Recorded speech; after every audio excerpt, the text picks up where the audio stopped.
तो जैसा कि हमने लास्ट एपिसोड में देखा था, मिस बाई मिस लीना को देखकर बोलती हैं कि मुझे आज तुमसे मिलकर काफी खुशी हुई और अभी मेरे पास बहुत कुछ है जो मैं तुम्हें बताना चाहती हूँ। ये कहकर वो मिस लीना को अपने साथ अपनी रिसोर्ट पर ले जाने लगती है। इसके बाद हम न्यूआन को देखते हैं जिसको मिस बाई से पहली ही नजर में प्यार हो गया था और वो कहता है कि ये कितनी ब्यूटीफुल है। इसके बाद हम नारुमी को देखते हैं, वो भी मिस बाई को देखकर काफी खुश होती है और वो कहती है कि ये लेडी स्वॉर्डमैन के रूप में कितनी ज्यादा अच्छी लग रही है। इसके बाद हम लूफी क्वाई को देखते हैं जो कि चिल्लाते हुए बोलता है कि मुझे छोड़कर मत जाओ, मुझे भी तुम्हारे साथ आना है। सीनियर सिस्टर, आप मुझे इस तरह इन लोगों के बीच अकेला छोड़कर नहीं जा सकती हैं। इसके बाद हम मिस लीना को देखती हैं जो कि मिस बाई से कहती हैं कि जीमो सिटी लॉर्ड, हम लूफी क्वाई को शिप पर अकेला नहीं छोड़ सकते हैं, हमें उसे बचाना होगा। तो ये सुनकर मिस बाई मिस लीना से कहती हैं कि तुम मुझे जीमो सिटी लॉर्ड मत कहो, बल्कि तुम मुझे अपनी सिस्टर एलो बोल सकती हो। इसके बाद हमारा सीन शिफ्ट होता है और हम मिस बाई और मिस लीना को देखते हैं जो कि लूफी क्वाई के साथ एक बोट पर होते हैं। इसके बाद लूफी क्वाई मिस बाई को अपनी जान बचाने के लिए थैंक यू बोलता है। तो मिस बाई लूफी क्वाई से कहती है कि मुझे धन्यवाद मत कहो, मैंने तुम्हारी जान नहीं बचाई है, तुम्हारी जान तो मिस लीना ने बचाई है।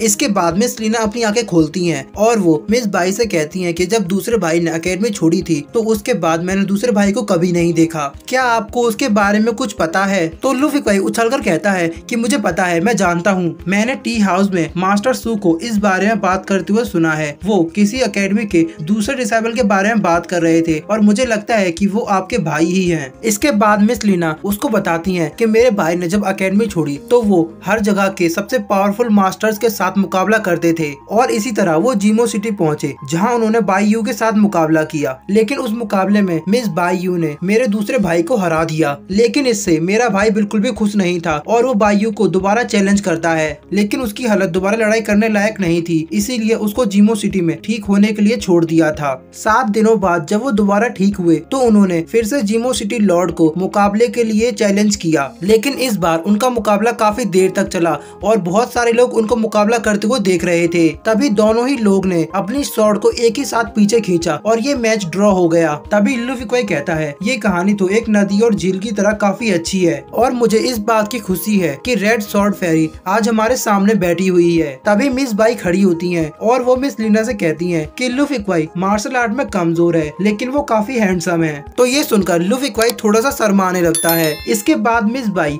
लूफी क्वाई से कहती है कि तुम सेकंड ब्रदर के बारे में जो भी जानते हो मुझे बताओ। तो लूफी क्वाई कहता है कि मुझे स्टोरी टेलर ने जितना बताया है मैं आपको बता सकता हूँ, लेकिन मुझे नहीं पता कि इसमें कितनी सच्चाई है। लूफी क्वाई बताता है कि जियानहू रूमर्स के अनुसार एक दिन सेकंड ब्रदर अपनी तलवार लेकर बाइलोंग पर्वत पर मुकाबला करने के लिए गए, जिसके बाद वहाँ से खबर आई कि किसी एक व्यक्ति ने सांगली टियानडाओ के सभी सोल्जर्स को हरा दिया है। लेकिन इस लड़ाई के बाद सेकंड ब्रदर को काफी सारी इंजरीज आई थी। इसके बाद वो बैच सिटी में गए जहाँ उनकी मुलाकात एक लड़की से हुई थी और उनको उस लड़की से प्यार हो गया और उन्होंने वहीं पर शादी कर ली। इसके बाद मिस बाई उदास होते हुए उनको बताती हैं कि शादी के 3 दिनों बाद आपके सेकंड ब्रदर की मौत हो गई क्योंकि बाइलोंग पर्वत पर उनको काफी ज्यादा इंजरीज आई थी। तो मिस लीना मिस बाई से पूछती हैं कि क्या आपको पता है कि भाई बाइलोंग पर्वत पर क्यों गया था? तभी लूफी क्वाई उन लोगों को बताता है कि स्टोरी टेलर ने हमें इस सब के बारे में कुछ भी नहीं बताया। तो मिस लीना बताती हैं कि तुम्हें इसके बारे में आगे जाकर पता चलेगा। इसके बाद मिस बाई कहती हैं कि मास्टर जी ने तुमको अपना शिष्य कैसे बना लिया,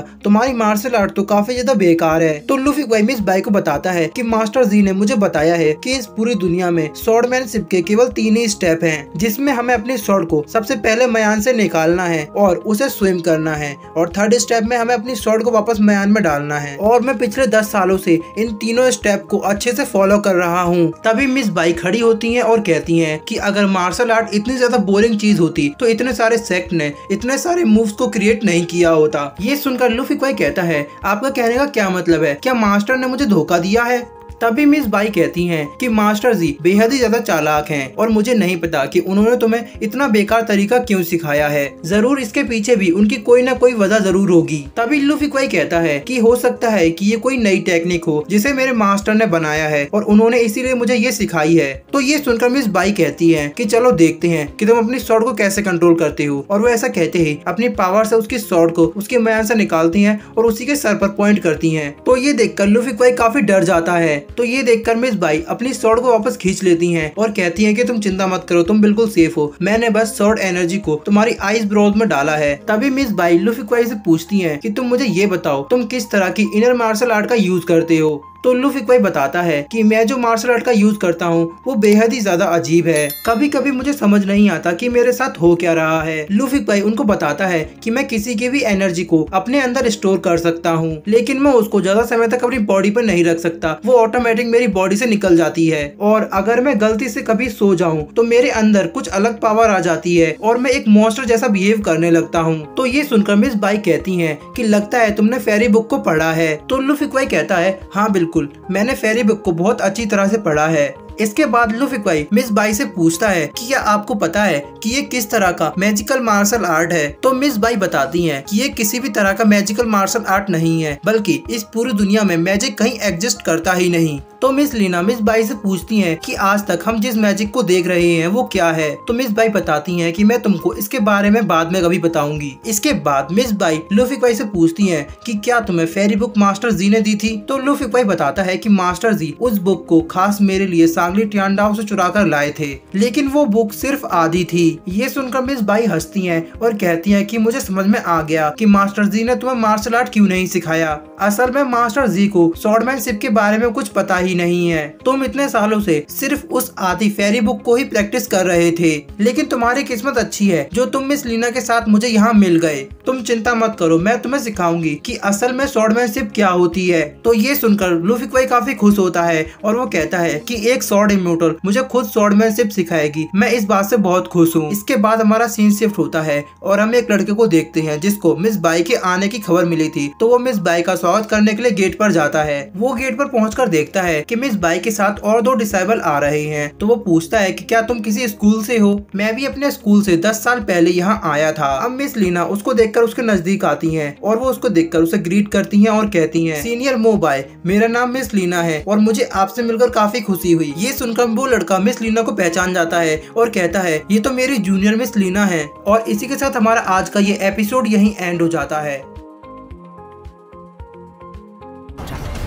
西莫城主挥阔大度，不仅不以为忤，反而刘二师兄一神打出了上林天宫啊！你二师兄因为那一战而真有很多江湖中人观战，最后一刻两人同时收剑，打成试试啊！剑仙，放，以后你的剑术我来教。剑仙要教我剑术啊！世上剑法只有3招：拔剑、挥剑和火剑。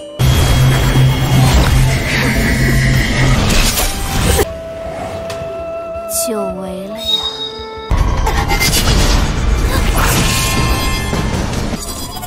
白极乐来了吗？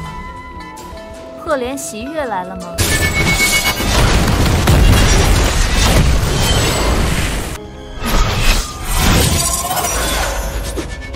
这，